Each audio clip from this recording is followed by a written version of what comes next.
What's happening, tennis fans? Today we are talking about how to drive your forehand, how to get more through it, that penetrating pace that we see from advanced players on their forehand. We all love spin, and spin is fantastic.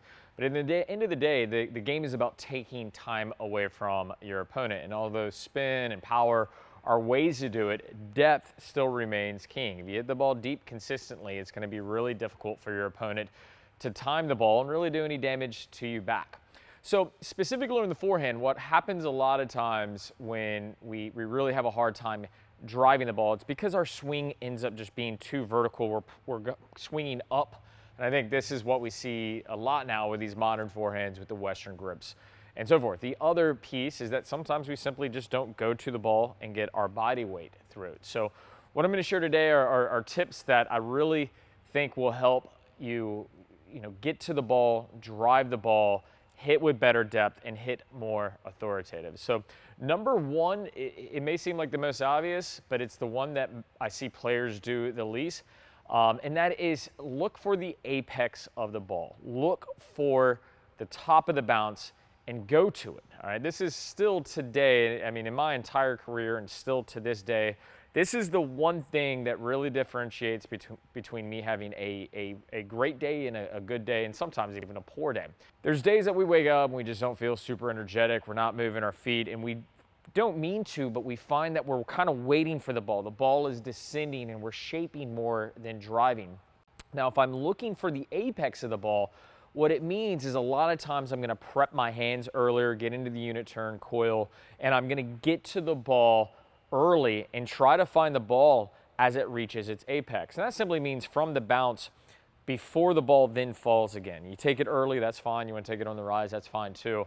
But I feel like this mindset, when we do this, we tend to get more body weight behind the shot, and therefore the drive happens more seamless. So that's step one. Know what you're looking for, okay?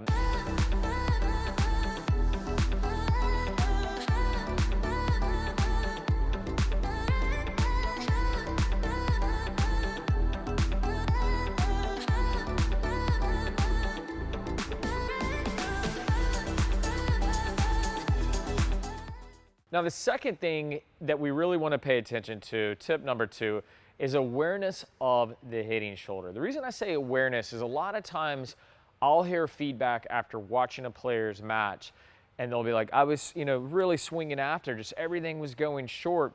And what they don't realize is on the forehand, what's happening a lot of times is as they're making contact, the shoulder is behind the chin instead of in front of the chin. And you can see there, the difference on the contact is night and day.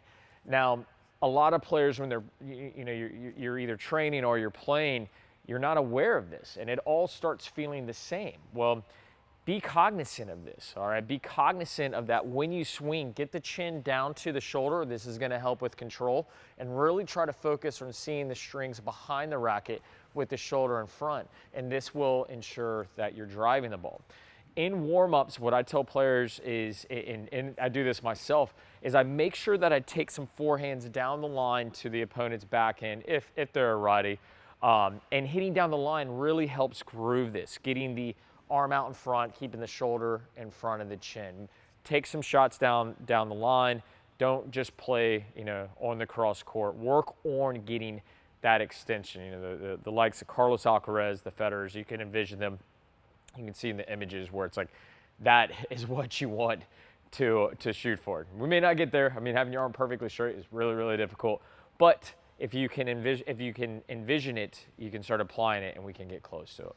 Tip number three is all about control and tension. You see, if you're tight, no matter what you do, your arm is going to get tight to the body, and you're not going to be able to have that fluid, effortless swing that creates the power and the depth that we're looking for. Just so that we're clear, one of the worst things that can happen on the forehand is that the elbow gets tight to you. So if you start your forward swing and the elbow pulls into the body, inevitably what's going to happen is things are going to get tight. You want to make sure that the elbow stays away from the body on the forward swing, and that allows the racket to work around the center line of your body.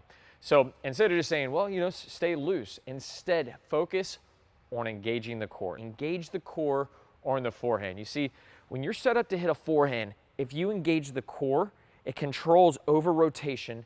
It makes sure that everything is steady through the center line, and it allows the racket to work effortlessly around the body. All right, so next time you're out on the court and you're like, forehands all over the place, I'm spraying it, why am I hitting short? I'm not getting the depth I want. Focus on engaging the core. So in summation, first, look for the apex of the ball and go to the ball. Don't wait for the ball to come to you. If you want to drive the ball, go to the ball.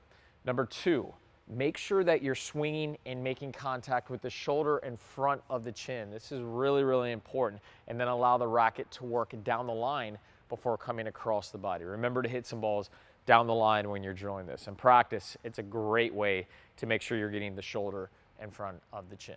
And step three, engage the core. When you're ready to strike the forehand, engage the core so you control the non-dominant side and you allow a circular motion to work around the center line. You do these three things, you're going to be hitting with better depth and taking time away from your opponent so you win more matches.